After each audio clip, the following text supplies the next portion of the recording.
Ito yung ginagamit ko ng pang-massage ko sa scalp ko. Ito siya, nagpo-vibrate siya. Minamassage ko bago ako nag-apply ng Ayurvedic oil. Itong pagmamassage na to is promote blood circulation. Umiksi na yung buhok ko. Pinutulan ko na.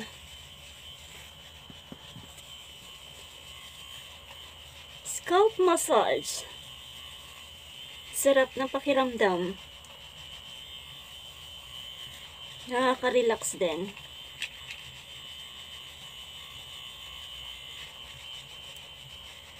Ilang minutes lang. 15 minutes, 20 minutes.